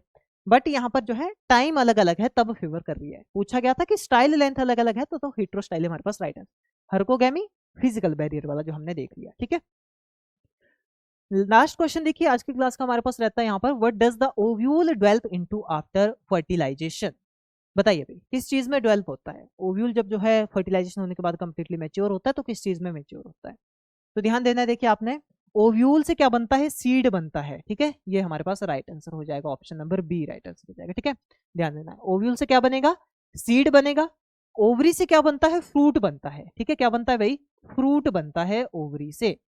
अब आपने ये भी ध्यान देना, देखिए ओवरी से ही नहीं, ओवरी के अलावा भी कुछ हमारे पास पोर्शन रहते हैं जिससे फ्रूट बनता है, बट जो ओवरी से फ्रूट बनता है उसे हम ट्रू फ्रूट कहते हैं, ये ध्यान देना है। ठीक है, क्या कहलाता है, ट्रू फ्रूट कहलाता है। और इसके अलावा अगर हम देखिए यहाँ पर बात करें ओवरी के अलावा तो कौन कौन से पार्ट होते हैं भाई, थैलेमस हो गया। ठीक है, थैलेमस हो गया, या इसके अलावा जो है पेडंकल हो गया। ठीक है, अगर इन पार्ट से क्या बन रहा है भाई, वहां पर फ्रूट बन रहा है, तो उसे हम क्या कहेंगे, फॉल्स फ्रूट कहेंगे। उसे क्या कहा जाएगा, फॉल्स फ्रूट कहा जाएगा। यानी कि ओवरी के अलावा किसी भी दूसरे भाग से अगर जो है वहां पर क्या बन रहा है, फ्रूट बन रहा है, तो वो फॉल्स फ्रूट कहलाएगा। ओवरी से बन रहा है तो ट्रू फ्रूट कहलाएगा। जैसे जो पोम फ्रूट है, ठीक है, एग्जाम्पल की मदद से अगर समझे तो जो देखिए कौन कौन से हैं, एप्पल हो गया, ओके, एप्पल है, इसके अलावा पियर है, ठीक है, यानी कि नाशपाती, इसके अलावा जो है कैश्यू हो गया। ठीक है, तो ये सारी की सारी चीजें, कैश्यू, एप्पल, तो ये क्या रहते हैं, ये फॉल्स फ्रूट हैं। ठीक है, ट्रू फ्रूट ऐसे फ्रूट जो किससे बने हैं, ओवरी से ही जो डेवलप होते हैं पर्टिकुलरली, उन्हें हम क्या कहते हैं, ट्रू फ्रूट जो है उन्हें कहा जाता है। ठीक है, तो ये आपने ध्यान देना है। बाकी फॉल्स फ्रूट हमारे पास जैसे ट्रू फ्रूट किससे, जैसे टोमेटो है भाई, ठीक है, टोमेटो है, टमाटर है, तो वो भी क्या है, एक तरह का फ्रूट है, बट किससे बनता है भाई, ओवरी से बनता है वो। ठीक है, तो वो क्या हो गया, ट्रू फ्रूट का एग्जाम्पल हमारे पास हो गया। टोमेटो हो गया, ब्रिंजल हो गया, सारे के सारे क्या है, ट्रू फ्रूट है। चिली है, देखिए मिर्ची है, वो भी क्या है, ट्रू फ्रूट है। तो सारे के सारे हमारे पास ट्रू फ्रूट ये देखने को मिलते हैं। एप्पल हो गया, पियर हो गया, कैश्यू हो गया, ये क्या है हमारे पास, फॉल्स फ्रूट है जो थैलेमस से डेवलप होते हैं।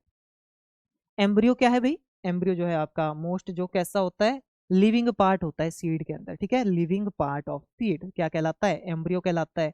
एंडोस्पर्म है, फूड ऑफ सीड। ठीक है, फूड ऑफ सीड, या सीड के अंदर जो फूड पाया जाता है, स्टोर्ड फूड, जो कौन यूज करता है, एम्ब्रियो यूज करता है भाई, जो लिविंग पार्ट है वो यूज करता है जब वो डेवलप होगा, तो उसे हम क्या कहेंगे, उसे जो है एंडोस्पर्म कहा जाता है।